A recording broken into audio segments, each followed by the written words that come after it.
Gracias, David. Como siempre, muy atinado todo lo que decís. Yo tengo dos preguntas. Una, pues, está asociado al tema actual acerca de la pandemia y que tal vez podemos pensar si la terapia neural con esta capacidad del sistema nervioso de trabajar sobre la inmunomodulación, ¿cuál crees que podría ser el papel que puede tener la terapia neural en estos casos? ¿Cómo podría ayudar? Mira, la pregunta para mí es muy importante y le di muchas vueltas. Bueno, no le di vueltas, tuve desde el principio de la pandemia de COVID, sobre todo cuando llegó aquí a Cataluña y ya lo ves de más cerca, ¿no? Porque empiezas a ver pacientes o familiares, ¿no?, afectados, y tuve la necesidad de alguna manera de expresarlo y compartir mi sensación de lo que tú has preguntado ahora, ¿no?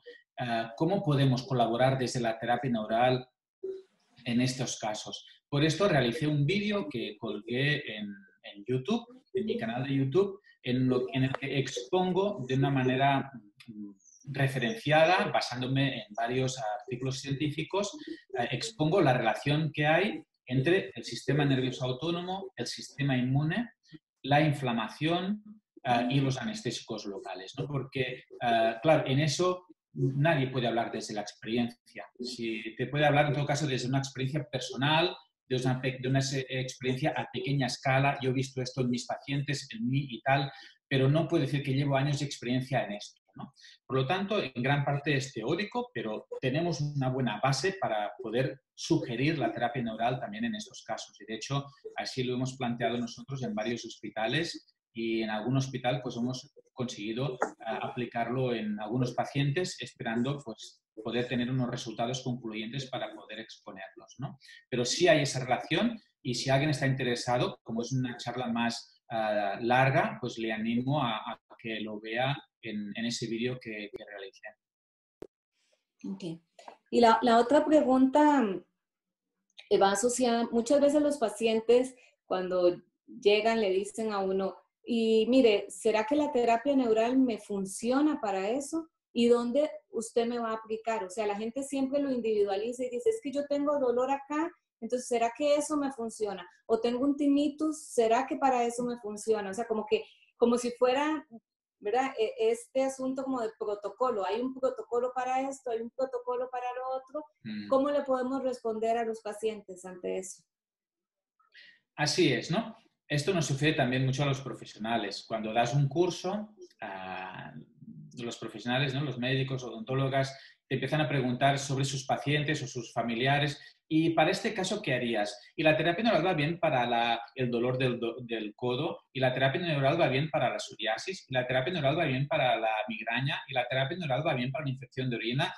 Y llega un momento, cuando ya han hecho 3 veces preguntas de este tipo, yo ya les digo, mirad, la terapia neural no es para nada de todo esto, y es para todo esto. La terapia neural no va a tratar ninguna enfermedad en concreto. Y además, si hemos tratado a 1000 pacientes con migraña y nos viene el paciente 1001 con migraña, lo vamos a tratar de un modo diferente, individualizado. Tendrá sus puntos. Y tampoco le podemos garantizar que le vaya bien, porque que tengamos 1000 pacientes y a todos les fuera bien con migraña, esto no nos garantiza que al 1001 le vaya bien también. Y los puntos los tendremos que buscar en ese paciente que viene de nuevo. Y nos vamos a basar, como hemos dicho, en su historia de vida. No importa tanto que tenga migraña, sino qué historia de vida tienes. Sí, eso que decís es muy importante y que tal vez a veces a la gente le cuesta entender, porque cuando uno, siempre lo que yo les respondo es, va a depender de qué es lo que nos vamos a encontrar en la historia de vida. Y tanto es así que muchas veces vienen con un dolor lumbar y uno lo menos que se va es a pinchar en esa zona lumbar. Entonces la persona dice, pero ¿cómo? ¿Usted me está, qué tiene que ver la boca, por ejemplo? ¿O por qué qué tiene que ver mi cicatriz? Entonces es parte de toda esta integralidad que no es algo puntual, que bueno, como lo pusiste en los casos, a veces funciona puntualmente. para una terapia local, pero en algunos casos esa terapia local no nos da el resultado. Entonces la individualidad es lo que nos mueve en este tipo de terapias, porque eso se aplica no solo en la terapia neural, sino en todas las terapias, estas integrativas que hacemos. Sí, yo me acuerdo de una mujer que vino porque tenía lo que se llama una dermatitis exfoliativa y tenía las manos como si las hubiera puesto en aceite hirviendo, ¿eh? Y venía con unos guantes de algodón y yo, bueno, cuando la iba a tratar, le dije acuéstese y que se bajara un poquito el pantalón y yo pues le pinché en unos puntos encima del pubis, ¿no? Y yo, bueno, hago lo que hacemos todos los terapeutas neurales, que es explicarle al paciente de qué se trata la terapia neural y explicas un poco. Pero una cosa es lo que tú explicas también, la otra cosa es lo que el paciente entiende, porque claro, para él o para ella es el primer contacto con la terapia neural. Y en la segunda sesión, esa paciente me dice, mira, he regresado porque he mejorado, mis manos están mejor. Si no hubiera sido así, yo no regreso, porque que tú vayas al médico porque tienes un problema en la piel de las manos y que este médico te diga que te desabroches el pantalón y que te pinchen el pubis, esto yo no lo entiendo, ¿no? Entonces, ¿por qué le pinché ahí? Pues porque esa mujer empezó a tener problemas en la piel de sus manos después de un parto. Entonces yo entendí que en esa mujer algo pasó en su parto, fue un parto de gemelos y algo pasó, que algo se desajustó en ella, ¿no? Porque empieza a hacer síntomas, pero ese parto era importante. Por lo tanto, yo quise ir a los puntos nerviosos que vamos cuando vemos que puede haber algún tipo de afectación en el sistema nervioso implicado en el parto. Y realmente la piel de sus manos volvió a la normalidad, pero tuvimos que ir ahí donde pensábamos que era la causa. Ok. Vamos a pasar un poco a las preguntas, David, Claro, porque perfecto, tenemos adelante. muchísimas preguntas. Bueno, nos han preguntado mucho acerca de la boca, de cuando hay implantes en la boca y cómo funcionaría la terapia neural y por cuánto tiempo. O sea, aquí viene la otra pregunta que la gente siempre le hace a uno, que es, ¿cada cuánto me ponen la terapia neural? O sea, ¿es cada semana, cada mes? Volvemos a lo mismo, ¿verdad? Es como la receta. Pero bueno, en este caso esa es la pregunta acerca de los implantes y cada cuánto se tendría que poner. La respuesta es muy fácil. Depende y a veces, ¿verdad? Como hemos aprendido también de Payán. Cuando un médico dice, o una odontóloga dice, se tiene que hacer de esta manera, para que vaya bien se tiene que hacer de esta manera y siguiendo esta frecuencia y tal, entonces ya tenemos que dudar, ¿no? ¿Cómo alguien puede saber cómo yo puedo saber cada cuándo se tiene que tratar a esta persona que ha hecho esta pregunta si yo no conozco a esta persona, ¿no? Entonces, el cada cuándo va a depender de la persona. Podemos decir que habitualmente, pues podemos pinchar o tratar cada X semanas, ¿no? Pero va a depender siempre de cada caso. Y además, incluso depende de cada profesional. Por ejemplo, yo suelo tratar a mucha gente a cabo de 3 o 4 semanas. Es lo más habitual en mi manera de trabajar. Pero en cambio, hay otros médicos que trabajan no solo cada semana, sino incluso más de una vez por semana. ¿Qué es lo más correcto? Depende, porque también va a depender de cómo sea tu tratamiento. En mi manera de trabajar, yo veo a mis pacientes de un promedio de una vez al mes, cada 3 o 4 semanas. A la que están mejor ya les veo a cabo de un mes y medio, por ejemplo. Pero siempre les digo, si tú estás mejor, mucho mejor, no vengas. Aunque yo te dé cita para dentro de 3 semanas o 4 semanas, llama, le dices a mi secretaria que estás mucho mejor y no vengas. Y del mismo modo, si tú ves que no te sientes bien, que tienes que venir antes, llama y ven antes, porque yo hago una previsión de que estaría bien verte de nuevo en 3 semanas, pero la vida ya dirá si tienes que venir antes o no tienes que regresar por el momento. Así es la individualidad siempre. Así. Luego nos preguntan acerca de los tumores, la aplicación de terapia neural en tumores. Específicamente la paciente habla de un tumor de tiroides, si eso sería ventajoso o es riesgoso. Bien, entonces, hablando de tumores, depende también de si estamos hablando de tumores benignos o malignos, ¿no?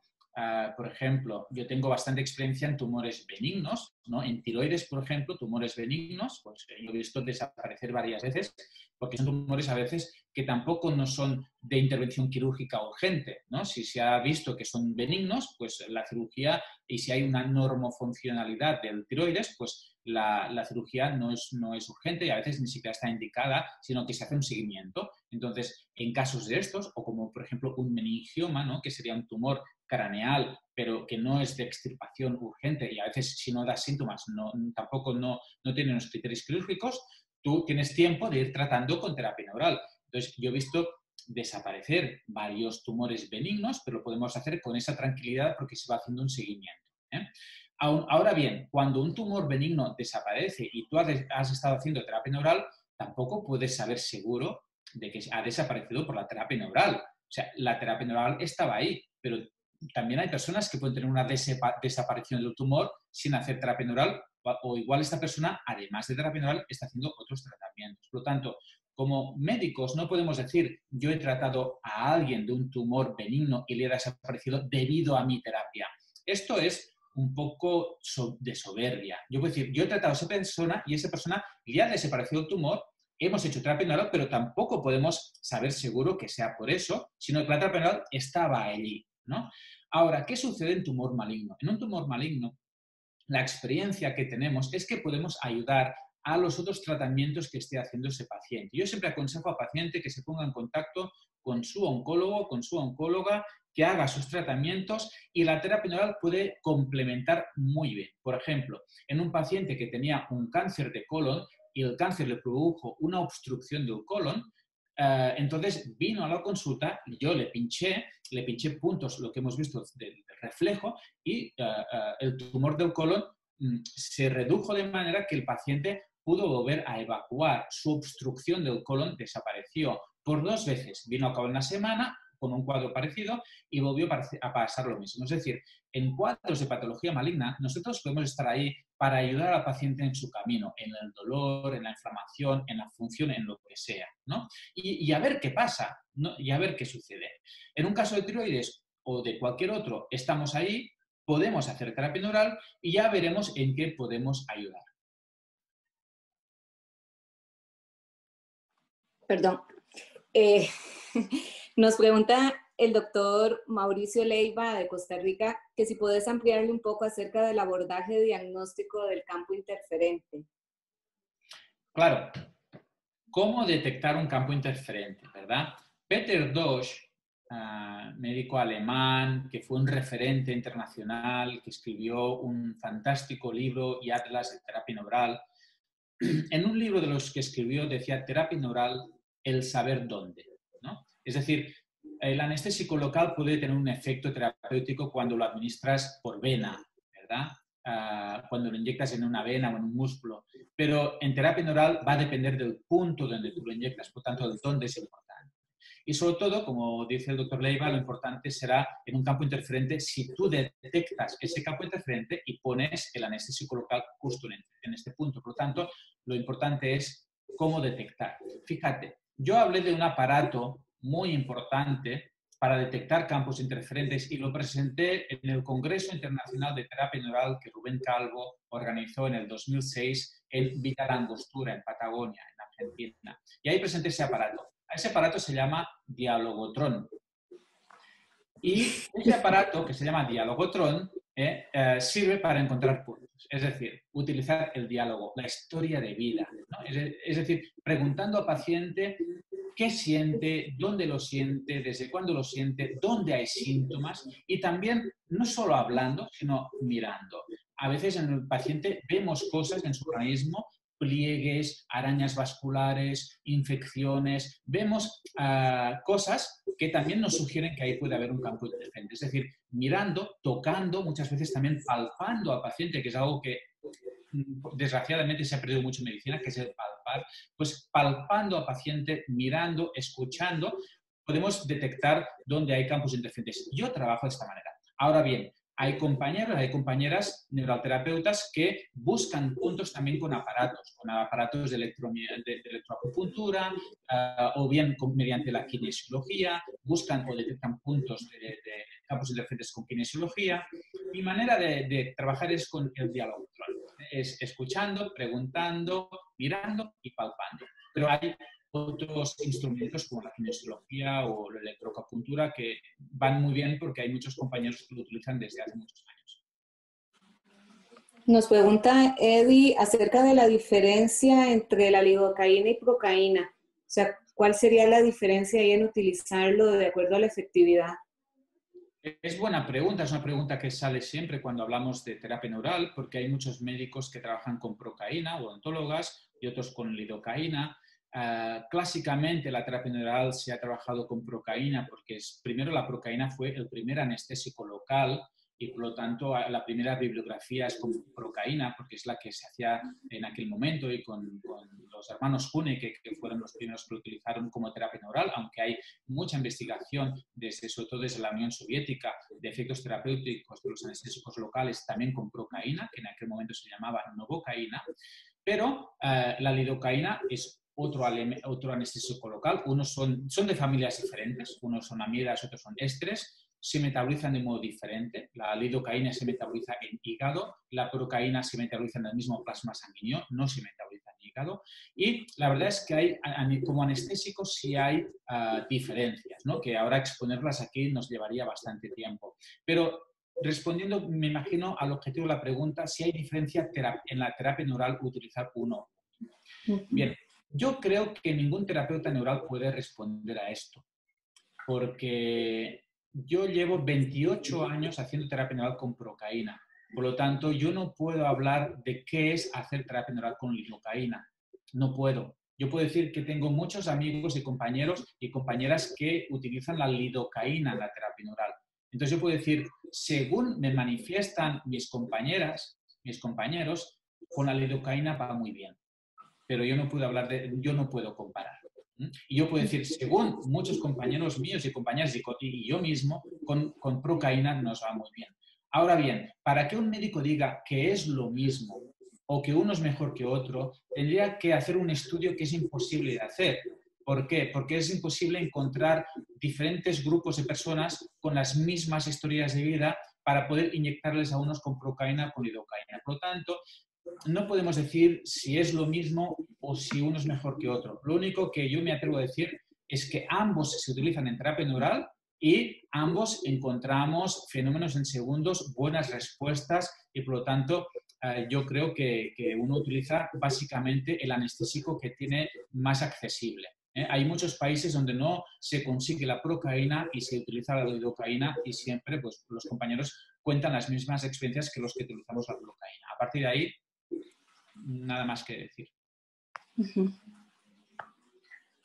Nos preguntan también acerca de Eva, que es higienista bucodental, que ella ve muchos pacientes con muelas de juicio impactadas y que se quejan de dolores lumbares. ¿Qué asociación, qué dice ella, qué tan frecuente se presenta esta condición? ¿Qué tan frecuente? Pues mira, en el 40,5% de las veces.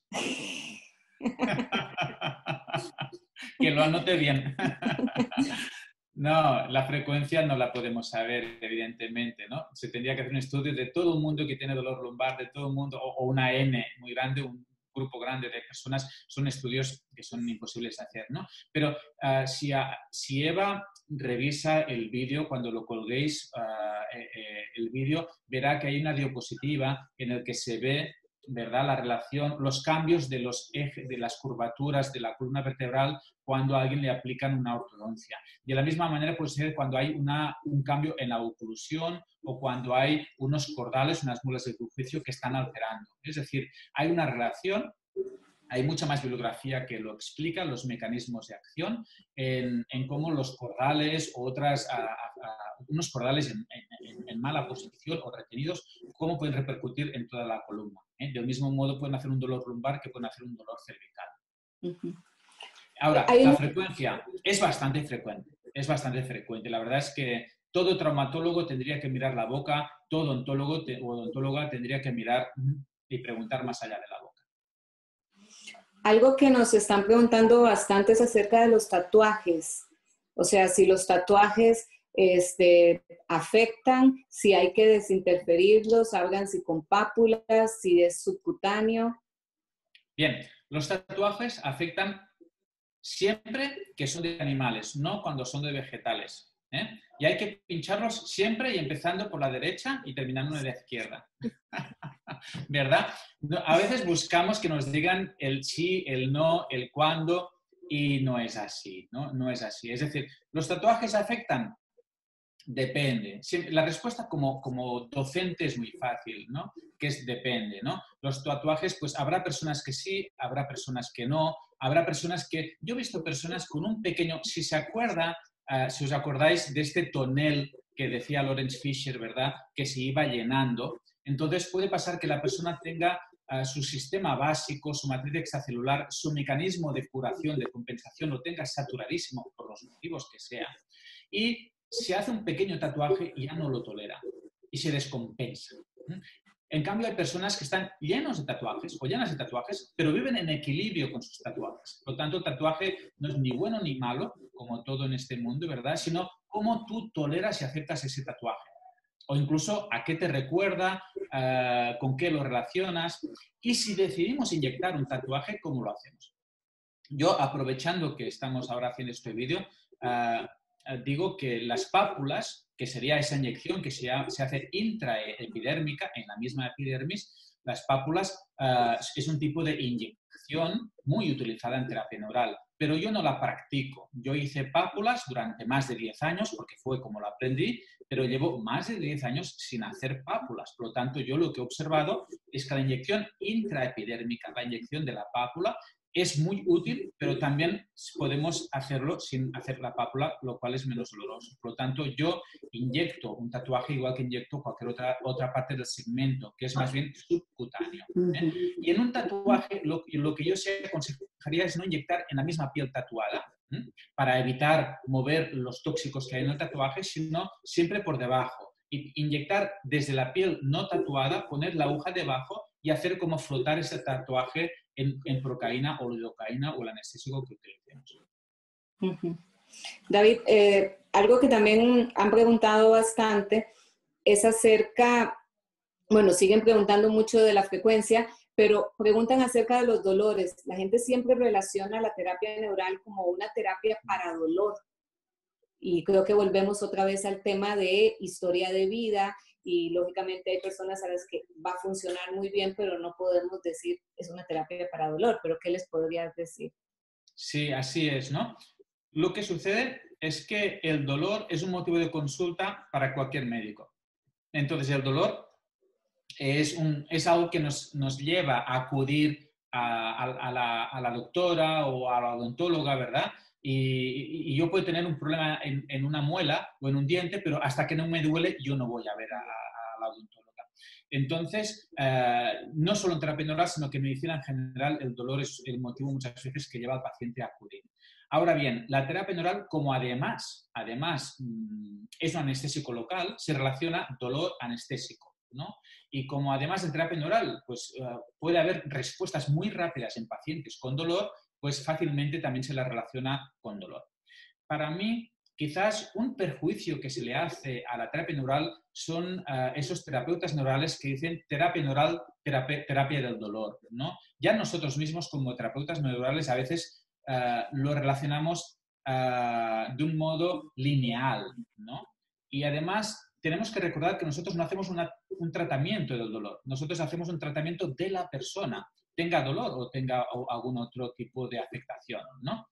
Entonces, puedo tratar el dolor inyectando directamente en el punto que duela o tratando un campo interferente, pero puedo tratar a una persona con dolor o con otro motivo de consulta. Es indiferente, es indiferente.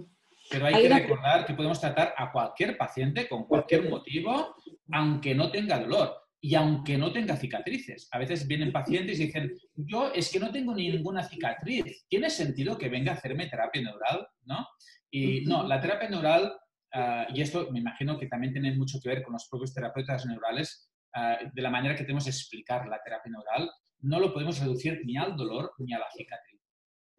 Y también no dejar por fuera las emociones. porque igual la terapia neural puede ser una gran aliada para tratar asuntos emocionales, depresiones, Así es. ansiedades.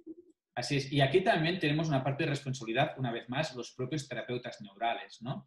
Porque en la misma bibliografía de la terapia neural muchas veces se dice que la terapia neural no es útil en afecciones emocionales o psíquicas, lo cual no es cierto, ¿eh? Yo tengo un porcentaje elevado de personas que vienen con ansiedad o con otras alteraciones emocionales y cada vez somos más los terapeutas neurales que hablamos de pacientes, ¿verdad? O del efecto que tiene en estas circunstancias. Y, o bien, a ver, solo los pacientes que vengan por un dolor o por una psoriasis, lo que sea, y dejen su parte emocional en casa, serían los únicos pacientes a los que podríamos tratar sin tener en cuenta la parte emocional. Pero el paciente cuando viene lo trae todo, ¿eh? Incluso la misma afectación emocional puede ser un motivo de consulta. Incluso puede ser que alguien no tenga ninguna cirugía ni ningún dolor y el motivo de consulta sea precisamente una fobia, una depresión, una ansiedad y lo podemos tratar perfectamente con terapia neural. Y también algo que puede suceder es que los síntomas vayan cambiando. O sea, la persona llegó por una situación X, no sé, un dolor en una rodilla, y ese dolor se va, pero aparecen, es como ir abriendo una cebolla, ir pelando una cebolla y van saliendo otras capas y otras condiciones. Entonces eso también va cambiando la forma del abordaje y la aplicación de la terapia neural.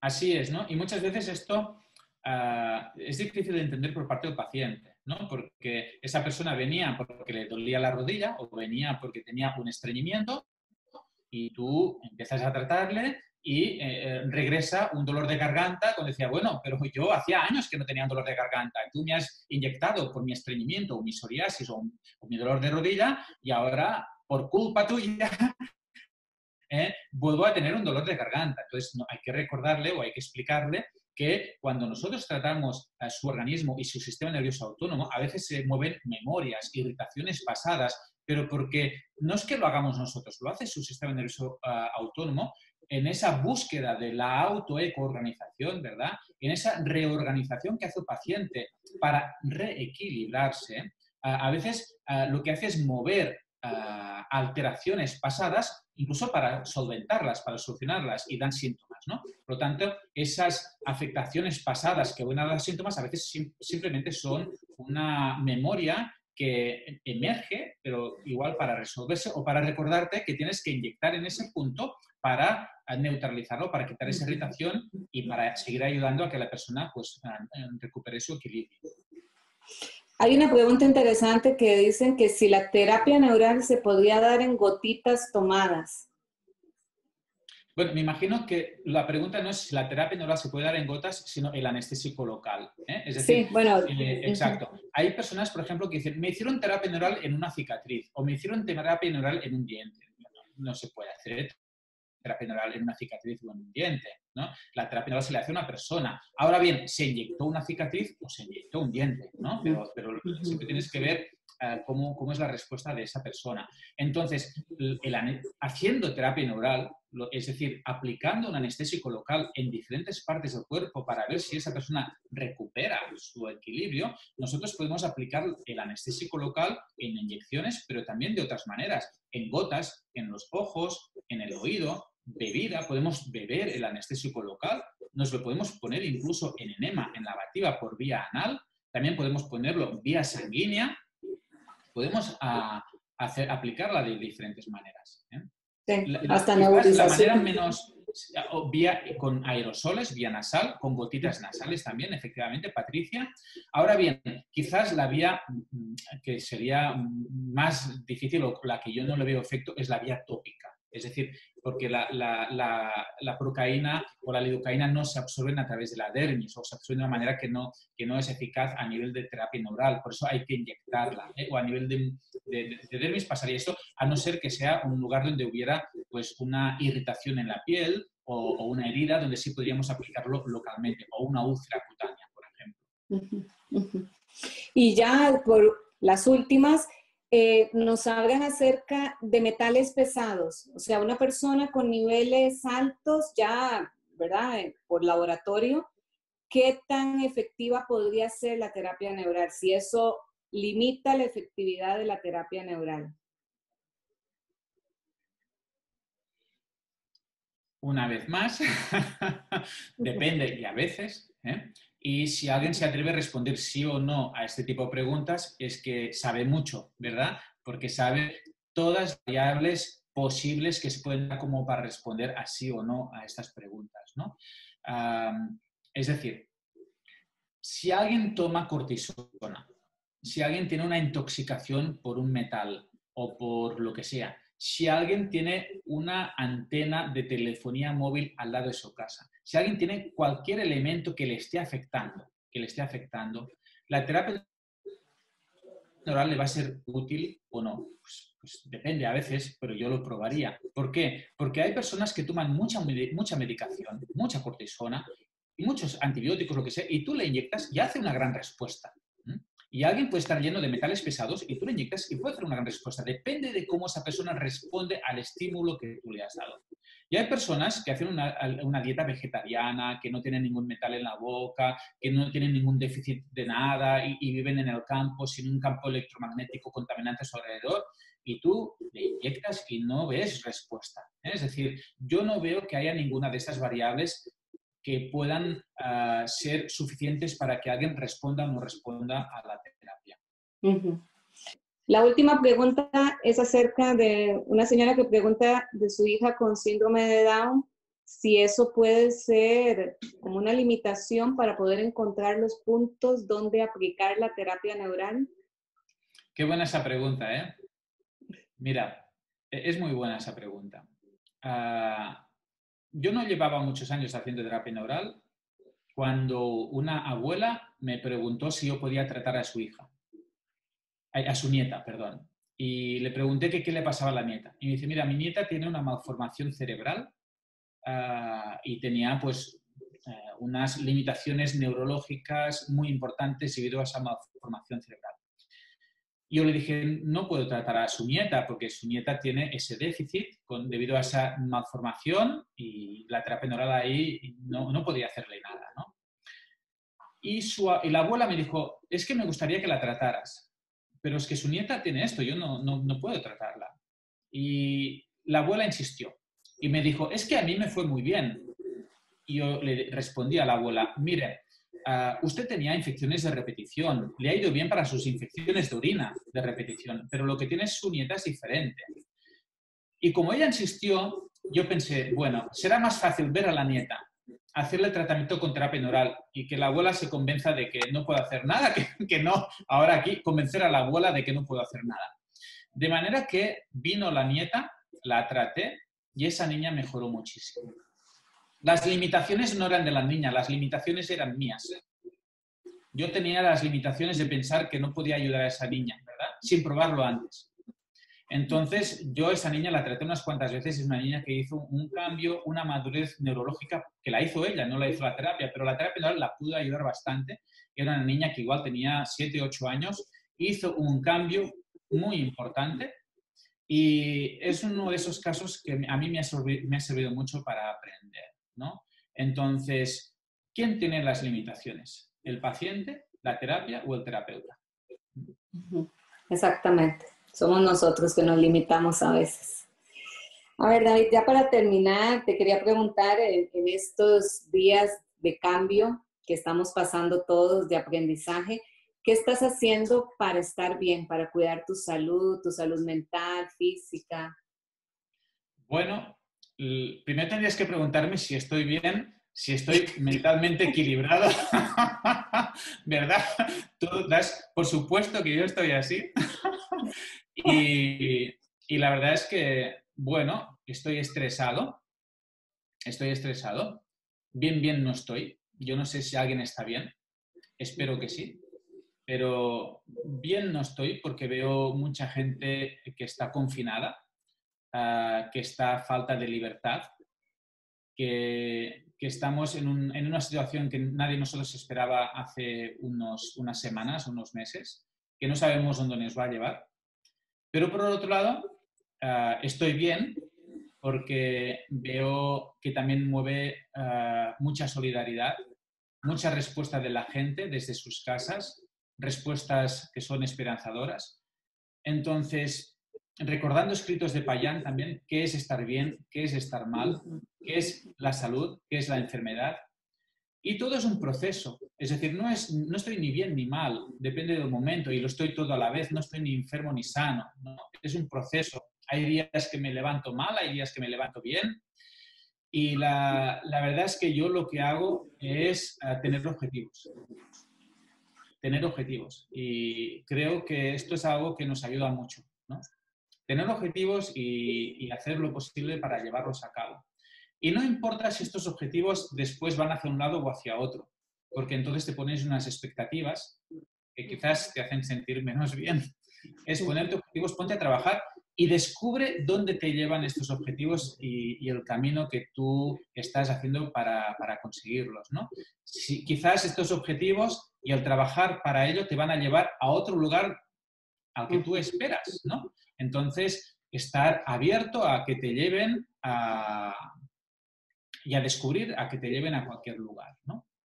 Sí, yo creo que es como una montaña rusa. Yo así es como me siento a veces. Unos días como muy animada, con muchas ganas de hacer proyectos y otro día pues no.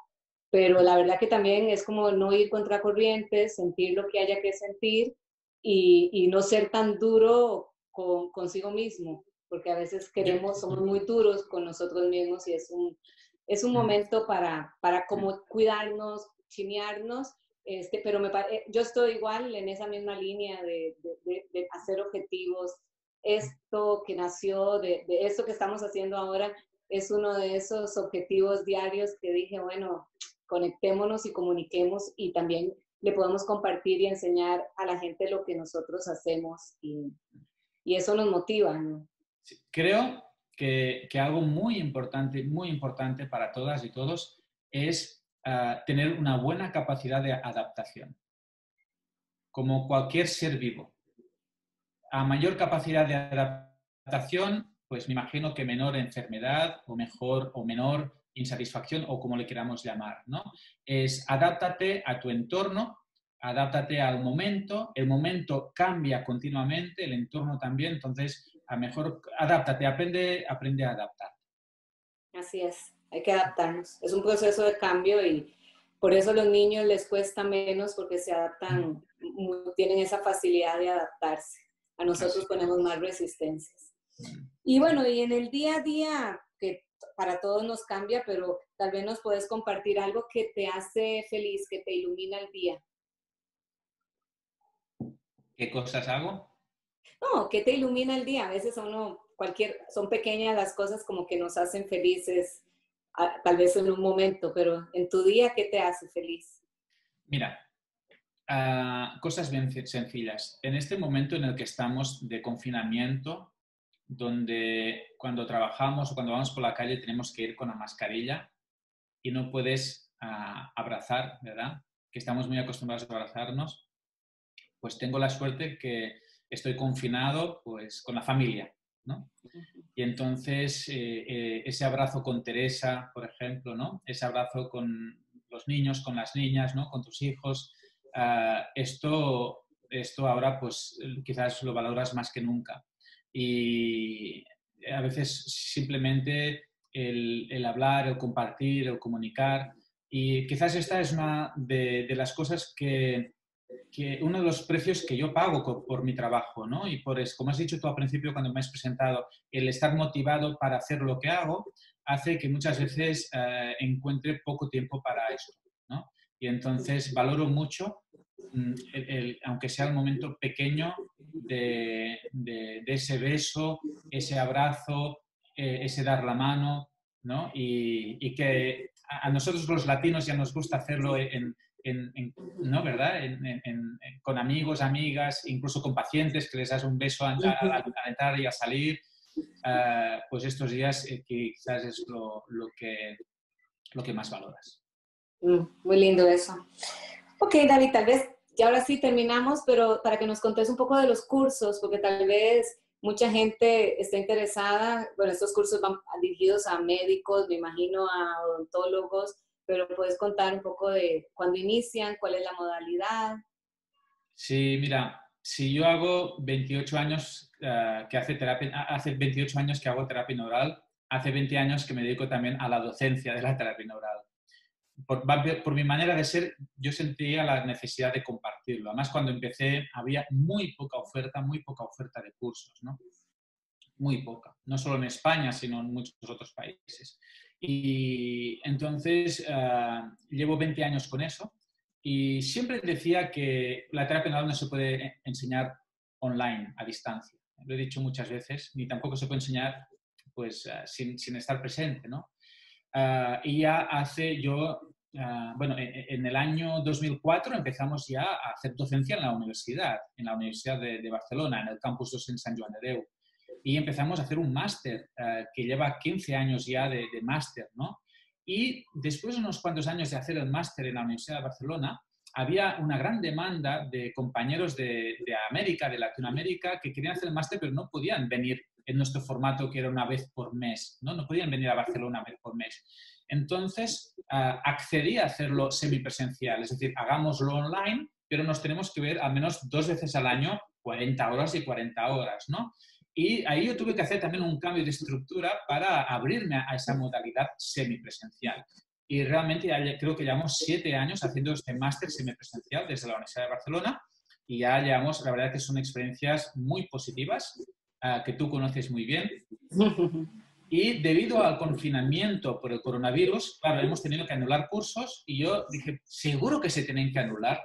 Entonces pensé, ¿cómo tienes que adaptarte a esto? Entonces pensé que la mejor manera era hacer un curso online, porque ahí se puede transmitir mucho a través del Zoom, por ejemplo, ¿no? De estas videoconferencias se puede transmitir mucho.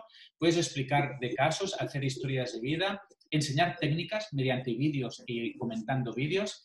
Y nos falla quizás la parte más bonita de la terapia neural, que es la parte presencial de hacer historias de vida, inyectar y tratar en aquel momento y sobre todo que los alumnos hagan una parte práctica. Pues bueno, pues haremos en estos cursos, que mañana, por ejemplo, empezamos un curso básico dirigido a médicos y odontólogos y haremos la parte online y ya encontraremos momentos pues para encontrarnos en algún país, donde sea, pues para hacer la parte de prácticas. Ok, súper. Eso, y yo creo que no solo para los nuevos, para todos es bueno, porque siempre en este eterno aprender, repasar conceptos, o repasarlos o a veces reforzarlos nos ayuda muchísimo. Okay. Sí.